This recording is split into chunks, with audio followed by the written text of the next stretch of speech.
Now we will use another condition to find the unknown value.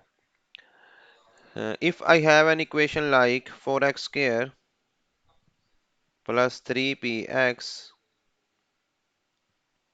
plus p square is equal to 0। जी ये एक हमें quadratic equation दी गई है और हमसे ये कहा गया है कि find the value of p। यहाँ पर आपने p की वैल्यू जो है मालूम करनी है। अगर आपसे इस तरह से क्वेश्चन कर दिया जाए कि फाइंड p, p जो है वो मालूम करें इफ, अगर आपको कंडीशन आगे जो है वो ये दे दी जाए, if the sum of the squares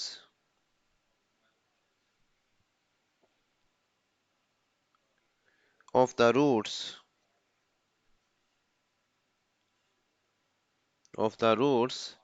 of equation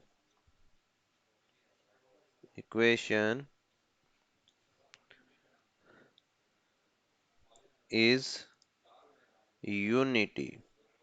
यहाँ जो इक्वेशन से मुराद है वो ये वाली इक्वेशन है, ये वाली इक्वेशन कि find p if the sum of squares of the roots of equation this, यानी ये जो इक्वेशन है इज यूनिटी, अगर इसके रूट्स के सम ऑफ स्क्वायर यानी इसके रूट्स के स्क्वायर का सम अगर 1 के इक्वल है तो आप p की कीमत मालूम करें।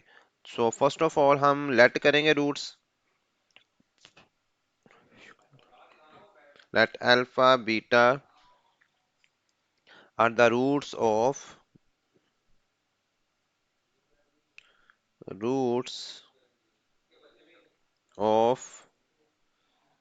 Given equation.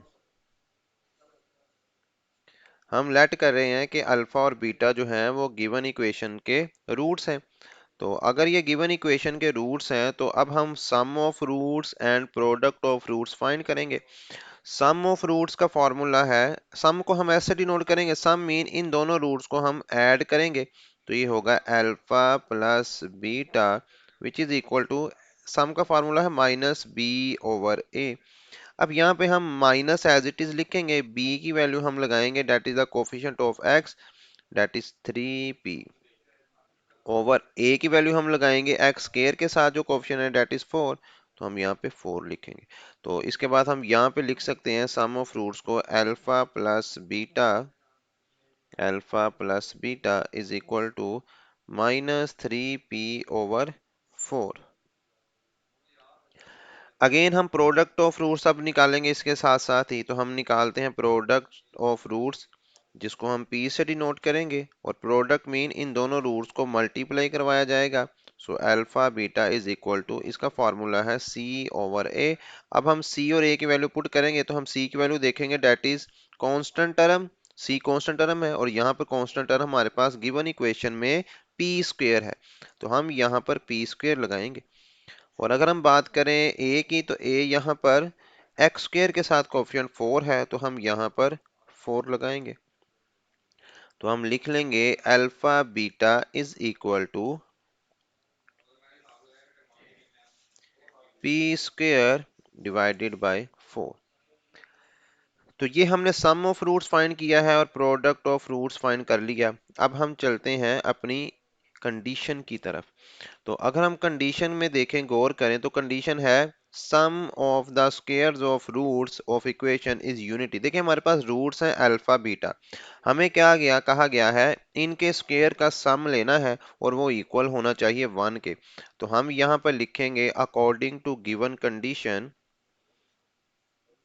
Yes according to given condition, given condition जो कि हमें शर्त दी गई है उसके मुताबिक अब हम देखेंगे कि वो क्या है। वो है हमारी कंडीशन है कि हमने अल्फा का स्क्वायर लेना है, बीटा का स्क्वायर लेना है और इनको ऐड करवाना है और ये इक्वल है किसके 1 के। ये हमें कंडीशन दी गई। अब यहाँ से हम अननोन की वैल्यू फाइंड करेंगे। कैसे? देखें हमारे पास वैल्यू ना तो अल्फा स्क्वायर की है ना बीटा स्क्वायर की है, हमारे पास वैल्यू है अल्फा प्लस बीटा की और अल्फा बीटा की। तो इसको हम किस तरह से कन्वर्ट करेंगे इन वैल्यूज के अंदर, आइए हम क्या करते हैं, हम लिखते हैं alpha square plus beta square plus, मैं यहाँ पर हम खुद से एक बार 2 अल्फा बीटा ऐड करवा रहे हैं और एक मर्तबा यहीं पर हम सब्ट्रैक्ट भी करवाएंगे। इससे इक्वेशन पर कोई फर्क नहीं पड़ेगा। अगर हम इक्वेशन में कोई चीज़ ऐड कर रहे हैं या सब्ट्रैक्ट कर रहे हैं एक साइड पर, तो इक्वेशन पर कोई फर्क नहीं पड़ेगा।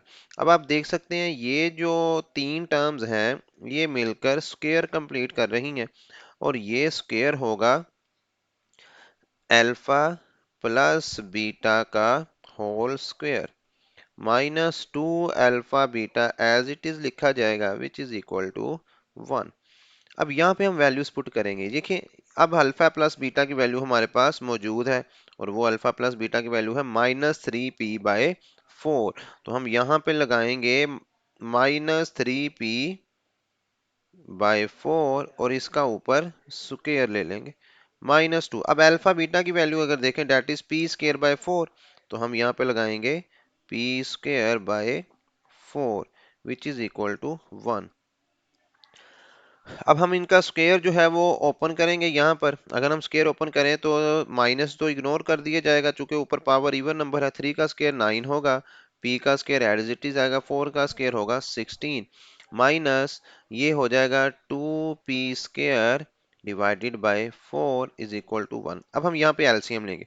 अब 16 4 में से एलसीएम अगर आपको नहीं यहाँ पर लेना आ रहा तो हम इस तरह से इसको कर सकते हैं, जो कि हम ऑलरेडी डिस्कस कर चुके हैं। 4 पे डिवाइड करें, 4 1 जार 4, 4 4 जार 16, अगेन 4 1 जार 4। तो आप इनको मल्टीप्लाई करवाएं फैक्टर्स को, वही आपका एलसीएम होगा। यहाँ एलसीएम आएगा 16। एलसीएम डिनोमिनेटर सेम है तो नोमिनेटर की वैल्यू एज इट इज लिखी जाएगी 9p² माइनस, यहाँ पर अगर आप 16 को डिवाइड करोगे 4 पर तो 4 आंसर आएगा, वो 4 2 से मल्टीप्लाई होगा तो 8p² आएगा।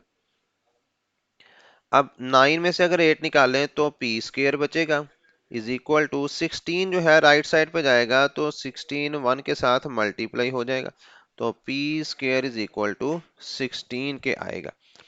अब यहाँ पर अगर हम स्क्वायर रूट अप्लाई करें तो स्क्वायर रूट अप्लाई करने से यहाँ p बचेगा और 16 का स्क्वायर रूट 4 होगा, और हम स्क्वायर रूट जो है वो ले रहे हैं तो हमें मालूम है हम दो जो है वो साइन लगाएंगे, एक प्लस और एक माइनस। तो इस तरह से हम वैल्यू फाइंड कर सकते हैं अननाउन की, अगर आपको इस किस्म की एक कंडीशन दी जाएगी।